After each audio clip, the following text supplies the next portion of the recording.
خندق کا موقع آیا، مرحب مقابلے میں آیا، مرحب۔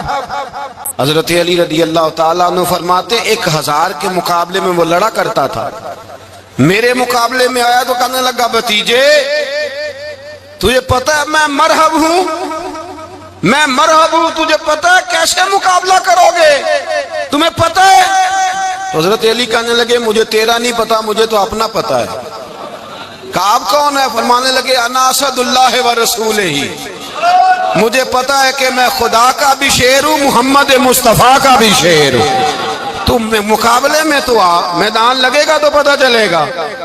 جب میدان لگا تو حضرت علی نے ایک ضرب لگائی تلوار کی، زیادہ نہیں، ایک ضرب لگائی، ایک ضرب لگائی تو کہتے ہیں اس کا سر کاٹا، گردن بھی کاٹی، وجود بھی کاٹا، اور اتنی زور سے تلوار ماری کہ اس کے گھوڑے کے بھی 2 ٹکڑے ہو گئے۔ حضور نے کیا فرمایا؟ فرمایا ضربۃ علی فی یوم الخندق افضل من عبادت الثقلین۔ نبی پاک نے فرمایا علی کی تلوار کا ایک وار خندق کے میدان میں، ایک وار علی کی تلوار کا، فرمایا 2 جہاں میں اگر سارے لوگ نفل عبادتیں کرے تو علی کو اللہ پھر بھی زیادہ درجہ عطا فرمائے گا۔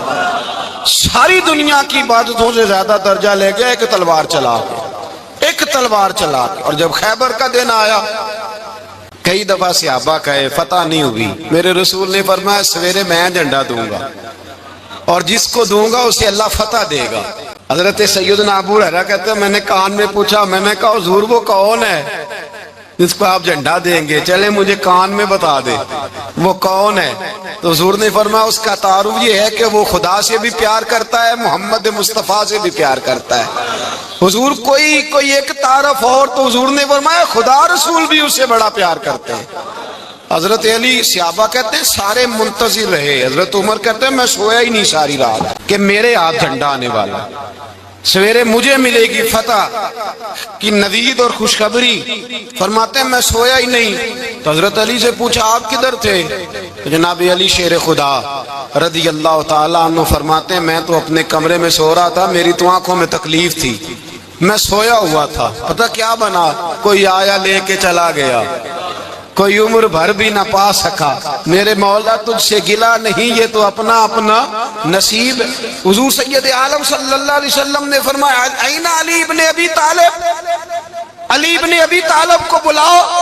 حضرت علی رضی اللہ تعالیٰ عنہ آئے تو آنکھوں کے اوپر ہاتھ رکھے ہوئے کہ یا رسول اللہ میری آنکھوں میں درد ہے۔ فرمایا ہاتھ پیچھے کر، اللہ نے تیرے ہاتھ پہ فتح لکھ دی ہے، پیچھے کر ہاتھ۔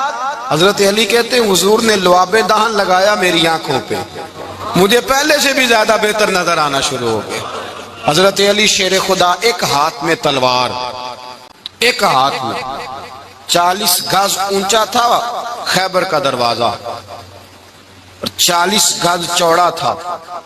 حضرت علی شیر خدا کہتے ہیں میں اللہ اکبر کے نعرے لگاتا میدان میں گیا، اللہ اکبر کے نعرے۔ میں رسول اللہ کا بھیجا گیا تو میں شان سے گیا کہ میں نے سیدھے ہاتھ میں تلوار تھی، الٹے ہاتھ سے پکڑ کے میں نے 2-3 دفعہ دروازے کو ہلایا اور اللہ اکبر کہہ کہ جب میں نے پھینکا تو 40 گز دور جا کے گرا۔ 40۔ حضرت علی نے نا کوفے میں دعوت کی لوگوں کی، جب آپ امیر المومنین تھے دعوت کی، سب لوگ آئے۔ ایک نوجوان آیا جس نے شورا سنا تھا پر حضرت علی کو دیکھا نہیں تھا، اور حضور نے فرمایا نظر الی وجہ علی عبادہ، میرے علی کا چہرہ دیکھنا بھی عبادت ہے۔ تو ایک صحابی نے کہا حضور جو نہ دیکھ سکے، فرمایا ذکر علی عبادہ، ان کے لیے علی کا ذکر کرنا عبادت ہے، علی کا تذکرہ کرنا بھی ان کے لیے عبادت۔ حضرت علی کو دیکھا نہیں تھا۔ جوان کہتا جب میں آیا نا میں نے لوگوں سے پوچھا وہ بوڑھے مولا علی کدھر ہے جنہوں نے خیبر کا دروازہ توڑا تھا، بڑی شہرت ہے، کدھر ہیں؟ کہتے حضرت علی صاحب نے بیٹھے تھے، مجھے کسی نے کہا وہ بیٹھے ہوئے۔ میں گیا تو حضرت علی اخروٹ کھا رہے تھے، تو پورا زور لگا رہے ہیں تو اخروٹ کوئی نہیں ٹوٹتا، پورا زور 2-3 دفعہ، کبھی اس دانت میں کبھی اس دانت میں، ٹوٹتا ہی نہیں۔ کہتے میں ہنسنے لگا تو حضرت علی نے مجھے پاس بلایا، کہا بیٹے ادھر آ۔ تو میں گیا تو کہنے لگے کیا سوچ رہا ہے؟ کہتے میں ڈر گیا. میں نے کہا حضور کچھ بھی نہیں. لیکن نہیں جو سوچ رہا تھا تو بتا. میں نے کہا نہیں کچھ نہیں. فرمانے لگے میں بتاؤں تو کیا سوچ رہا تھا؟ بتاؤں؟ کہ حضور بتائیے. آپ فرمانے لگے تو سوچ رہا تھا بابے سے اخروٹ تو ٹوٹتا نہیں، خیبر کیسے توڑ دیا تھا؟ تو سوچ رہا تھا کہ اس سے اخروٹ تو ٹوٹتا نہیں تو خیبر کیسے توڑا تھا؟ فرماتے ہیں میں نے کہا میں یہی سوچ رہا تھا. یہ عرض کیا نا تو فرماتے ہیں شیر خدا کا رنگ ہی بدل گیا. پہلے مسکرا رہے تھے پھر انداز بدل گیا. انہوں نے اپنے منہ سے وہ جو خروٹ لگا تھا جھاڑا، ہاتھ یوں جھاڑے، امامہ سیدھا کیا اور فرماتے ہیں شیر خدا بن کے بیٹھ گئے. کہنے لگے بیٹے اخروٹ کو چھوڑ، کوئی خیبر آ تو لا، میں ابھی بھی توڑنے کو تیار ہوں. خیبر کوئی ہے تو لا، میں ابھی بھی توڑنے کو. دیواریں ہلتی رہتی ہیں اور در کانپ جاتا ہے. علی کا نام سن کے اب بھی خیبر کانپ جاتا ہے. تو میں تو اس کو چھوڑ اخروٹ کو تو لا. کہتے ہیں میں نے کیفیت دیکھی تو حضرت علی کا تو رنگ ہی بدل گیا. میں نے کہا واقعہ یہ توڑ ڈالیں گے، یہ خیبر آج بھی یہ توڑ ڈالیں گے. کیفیت ہی بدل گئی. فرماتے ہیں شیر خدا مسکرائے، آنے لگے بیٹا ڈرنا، مسئلہ سمجھ. کہا حضور کیا ہے؟ آپ فرمانے لگے اخروٹ میں جسم کی قوت سے توڑ رہا ہوں اور خیبر میں نے اپنے ایمان کی قوت سے توڑا تھا. میرے ایمان میں آج بھی بڑی قوت ہے. آج بھی اگر کفر للکارے گا، آج بھی اگر دین کا دشمن للکارے گا، علی کا جذبہ جہاد آج بھی بڑا جوان ہے. غیرت ایمانی آج بھی بڑی، دین کے ساتھ وفا کا رشتہ آج بھی بڑا میرا جوان ہے. تو بتا کوئی خیبر توڑنا ہے تو حضرت علی شیر خدا. ہر جگہ قربانی حضرت علی کی. جب مدینے میں نا حضور نے سب کو انصار اور مہاجرین کو بھائی بھائی بنا دیا تو حضرت علی چپ کر کے کھڑے ہیں. حضور نے فرمایا کیا سوچ رہے ہو؟ کہا حضور مجھے بھی تو کسی کا بھائی بنائے نا. حضور نے فرمایا انت اخی فی الدنیا والآخرہ، تو دنیا میں بھی میرا بھائی ہے، آخرت میں بھی میرا بھائی ہے. امام راضی نے لکھی ہے ایک بات، بڑی عجیب بات لکھی. امام راضی کہتے ہیں زمین پہ نبی پاک نے حضرت علی کو بھائی بنایا تھا تو آسمانوں پہ جبریل امین نے حضرت میکائیل کو بھائی بنا لیا. تو رب کریم نے پوچھا کیوں بھائی بن گئے ہو؟ کہا تیرے محبوب کا جلوہ دیکھ کے بن گئے. جس رات نبی پاک صلی اللہ علیہ وسلم ہجرت کر کے آئے نا، ایک کو حضور نے ساتھ لے لیا، امیر المومنین حضرت ابو بکر صدیق. ابو بکر دا پہلا نمبر کس کا ہے؟ دوسرا، تیسرا، چوتھا. یہ سبق بچوں کو یاد کرائیں. اب ہمارے لوگ مسئلے بھی قوالوں سے پوچھنے لگ گئے، فتویٰ بھی قوال کا چلتا ہے. اللہ خیر کرے. حضرت ابو بکر صدیق کو حضور نے ساتھ لے لیا ہجرت کی رات اور مولا علی شیر خدا کو بستر پہ سلایا. رستے میں بھی بڑا خطرہ تھا پر بستر پہ اس سے زیادہ خطرہ تھا، اس لیے کہ جب چادر میں لپٹا ہوا کوئی شخص ہے تو کسی کو کیا پتا کون ہے.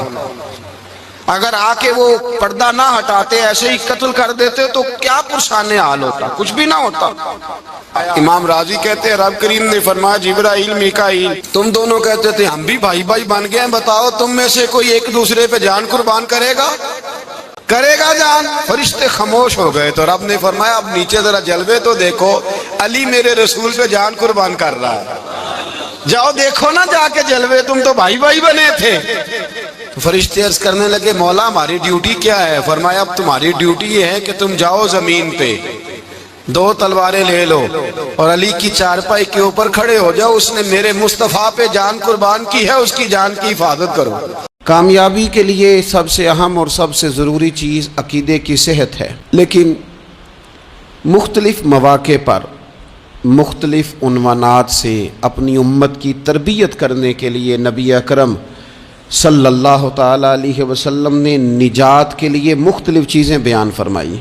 اخلاقیات کے باب میں، روحانیات کے باب میں اور تکمیل کردار کے باب میں وہ ساری باتیں قابل عمل بھی ہیں، قابل توجہ بھی ہیں اور ہماری روزمرہ کی ضرورت بھی ہیں. مختلف مواقع پر نبی پاک علیہ السلام نے مختلف چیزوں کا بیان فرمایا اور جہاں جہاں بھی جس چیز کا بیان فرمایا وہ اپنی جگہ ایک بڑی اہمیت رکھتی ہے اور بڑی طاقت رکھتی ہے. یہ حدیث جو آج ہماری گفتگو کا عنوان ہے یہ ترمذی میں موجود ہے اور حضرت عقبہ بن عامر رضی اللہ تعالیٰ عنہ اس حدیث کے راوی ہیں۔ یہاں بھی انہوں نے نبی پاک علیہ الصلوۃ والسلام سے نجات کا راستہ پوچھا ہے۔ بہت ساری سوچیں، بہت سارے نظریات، بہت سارا فلسفہ، بہت سارے سمجھانے والے، بہت سارے قائل کرنے والے، اپنے اپنے انداز میں خیر کی بات بتانے والے لوگ ہر دور میں موجود رہے، لیکن بہرحال حرف آخر وہ ہے جو مدینے والے محبوب نے بیان فرمایا۔ نبی اکرم صلی اللہ تعالیٰ علیہ وسلم سے حضرت عقبہ بن عامر رضی اللہ تعالیٰ عنہ کہتے ہیں کہ میں نے عرض کیا، قلت یا رسول اللہ صلی اللہ تعالیٰ علیہ وسلم من نجات، کہتے ہیں میں نے پوچھا کہ یا رسول اللہ صلی اللہ تعالیٰ علیہ وسلم نجات کیا ہے؟ اللہ تبارک و تعالیٰ نے نبی پاک علیہ السلام کو یہ اعزاز عطا فرمایا ہے کہ حضور نہ جوامع الکلم کے ساتھ دنیا میں آئے، اور حضور فرماتے ہیں انا افصح العرب، عرب سارے ہی بڑی فصیح و بلیغ بات کرتے ہیں، کھلی بات کرتے ہیں، لیکن عربوں میں سب سے زیادہ بات کرنے کا سلیقہ اللہ نے مجھے عطا فرمایا ہے۔ یہ حضور علیہ السلام کی شان اقدس ہے کہ بہترین انداز میں حضور تھوڑے جملوں میں گہری بات، الفاظ کے لحاظ سے وہ بات مختصر ہے اور مفاہیم کے لحاظ سے اتنی وسیع ہے کہ سارے سمندر اس کے اندر سمو دیے نبی پاک علیہ السلام۔ من نجات، بہت بڑی بات پوچھی، بڑی وسیع بات پوچھ لی، یا رسول اللہ نجات کیا ہے، کامیابی کیا ہے، فلاح کیا ہے؟ تو نبی پاک صلی اللہ تعالیٰ علیہ وآلہ وسلم نے 3 باتیں ارشاد فرمائیں۔ سب سے پہلے حضور نے نجات کے لیے جو بات ارشاد فرمائی وہ بڑی قابل غور ہے اور سمجھنے والی ہے۔ حضور علیہ الصلوۃ والسلام نے پہلی بات ارشاد فرمائی، فرمایا اگر تو نجات چاہتا ہے تو اپنی زبان کو اپنے قابو میں رکھ،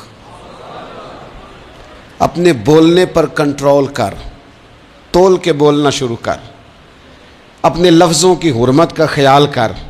اپنی زبان پر جو بندہ کنٹرول پا گیا، یہ پہلی علامت ہے نجات کی۔ اور ایک مقام پہ نبی پاک علیہ السلام نے یوں بھی بیان فرمایا، فرمایا تم مجھے گارنٹی دو 2 چیزوں کی اور مجھ سے گارنٹی لے لو جنت کی۔ فرمایا تم مجھے اپنی 2 ٹانگوں کے درمیان شرمگاہ کی اور 2 جبڑوں کے درمیان زبان کی گارنٹی دے دو، اور میں اللہ کا محبوب ہو کے تمہیں جنت کی گارنٹی دیتا ہوں۔ پہلی بات نجات کے لیے نبی پاک علیہ السلام نے یہ ارشاد فرمائی کہ اپنی زبان کو اپنے قابو میں کر، اس پر کنٹرول کر۔ اور دوسرا فرمایا تیرا گھر تیرے لیے کافی ہے، ادھر ادھر بلا وجہ نہ گھوما کر، بغیر سبب کے بہت ساری مجالس میں نہ جایا کر، ضرورت کے لیے جائیں، خیر پانے کے لیے جائیں، اچھے ارادوں سے سفر کریں۔ گئے ہمارے صوفیاء علماء دور دراز کے سفر کیے محدثین نے، کس لیے؟ حضور کی احادیث کو جمع کرنے کے لیے، نبی پاک علیہ الصلوۃ والسلام کے فیضان سے حصہ پانے کے لیے۔ لیکن فرمایا ادھر ادھر نہ، کچھ لوگوں کو بڑا شوق ہوتا ہے، اس مجلس میں بھی جائیں گے، اس محفل میں بھی جائیں گے، اس کی بھی سنیں گے، اس کی بھی سنیں گے، نتیجہ یہ رہے گا کہ بے یقین ہو جائیں گے، اپنے گھر سے نکلیں گے، گھر گھر پھریں گے، کسی گھر کے نہیں رہیں گے۔ تیرے لیے تیرا گھر کافی ہے، اپنے گھر رہ، اپنا گھر جو ہے وہ تجھے کفایت کرے، اپنے گھر میں قیام کر۔ یہ دوسری علامت ہے نجات کے لیے۔ اور تیسرے نمبر پہ نبی اکرم صلی اللہ تعالیٰ علیہ وسلم نے فرمایا اگر تو نجات چاہتا ہے نا تو اپنی خطاؤں پہ رویا کر، اپنی خطاؤں پہ آنسو بہا، اپنے آپ پہ رو، اگر چاہتا ہے کہ بچ جائے۔ 3 چیزیں نبی پاک علیہ الصلوۃ والسلام نے بیان فرمائیں، زبان کو قابو میں کرو، اپنے گھر میں قیام کرو، اور فرمایا کہ تم اپنی خطاؤں پہ رویا کرو۔ یہ 3 اگر چیزیں تمہیں میسر آتی ہیں تو پھر رسول پاک علیہ السلام کی زبان فیض حق کے ترجمان سے گارنٹی مل رہی ہے کہ اللہ اس بندے کو نجات عطا فرمائے گا۔ بہت شوق ہے لوگوں کو باتیں کرنے کا، بڑی باتیں، اوئے ہوئے، جو بات بڑے مختصر لفظوں میں 2 جملوں میں بیان ہو سکتی ہے، اس کے پیچھے اتنی لمبی تمہید باندھیں گے کہ اصل بات ہی رہ جائے گی بیچ میں سے۔ گفتگو، بات، بولنا، یعنی بات ہو رہی ہے، گفتگو ہو رہی ہے 2 لوگوں کے بیچ، اور کوئی دانا آدمی بات کر رہا ہے تو فٹافٹ مداخلت کریں گے اور جملہ پھینکیں گے، کہیں گے قطع کلامی معاف، اور اپنی بات شروع کر دیں گے۔ تو میں کئیوں کو روک کے کہتا ہوں کہ پہلے آپ پوچھ تو لیں ہم نے معاف کیا بھی ہے کہ نہیں۔ بہت باتیں کرتے ہیں بعض لوگ، بہت باتیں کرتے ہیں، اور دنیا میں جو زیادہ خطائیں ہوتی ہیں وہ زبان کی وجہ سے ہوتی ہیں۔ عملاً کوئی کسی کو کیا تکلیف دے گا، ہاتھ کوئی کسی پہ کیا اٹھائے گا، لیکن لفظوں کے تیر، جملوں کے ترش لہجے اور زبان کی کڑواہٹ، حضرت عثمان غنی رضی اللہ تعالیٰ عنہ فرمایا کرتے تھے کہ زبان تو روح کو گھائل کر جاتی ہے، بندے کو اندر سے توڑ کے رکھ دیتی ہے یہ زبان۔ بہت سارے لوگ تھے، انہوں نے بہت سارے جملے زندگی میں بولے، میں یقین سے کہتا ہوں کہ انہیں بھی پچھتاوا ہوا کہ یار مجھے یہ والا لفظ نہیں کہنا چاہیے تھا، لیکن کاش یہ بعد میں پچھتانے سے پہلے آپ سوچ لیتے۔ اور بہت سارے لوگ ایسے ہیں جو مجھے پتہ ہے جو وہ کہہ رہے ہیں وہ معافی ضمیر ان کا نہیں ہے، وہ ان کے خیالات نہیں ہوتے، لیکن وہ کہہ دیے انہوں نے، اور کہنے کے بعد اندازہ ہوا کہ یہ ہمیں کہنا نہیں چاہیے تھا۔ دوسرا ارشاد فرمایا کہ تو اس طرح کر، اپنے گھر کو نہ لازم پکڑ لے، تیرا گھر تیرے لیے بہتر ہے، تیرا گھر تیرے لیے کفایت کرنے والا ہے۔ شریعت اسلامیہ میں نا رہبانیت منع ہے، سارے حقوق چھوڑ کے بندہ گھر میں بیٹھ جائے، حجرے میں بیٹھ جائے، یہ منع ہے، لیکن کچھ دیر کے لیے وَتَبَتَّلْ إِلَيْهِ تَبْتِيلًا، سب سے کٹ کر اللہ کے ساتھ جڑ جاؤ۔ قرآن مجید نے کہا وہ کیا ہے کہ کچھ دیر کے لیے خلوت ضرور اختیار، جیسے آپ اعتکاف میں بیٹھے ہیں، سب سے کٹ کے اللہ کے گھر آ گئے، یہ کچھ دیر کے لیے یہ کام کرنے کا ضرور حکم دیا گیا ہے۔ آپ دیکھیے حضرت موسیٰ علیہ السلام، اسلام میں رہبانیت نہیں، سارے حقوق چھوڑ کے جانا نہیں، لیکن کچھ دیر کے لیے، تھوڑی دیر کے لیے حضرت موسیٰ علیہ السلام 40 دن کے لیے گئے نا کوہ طور پہ، پھر اللہ نے تو رات عطا فرمائی۔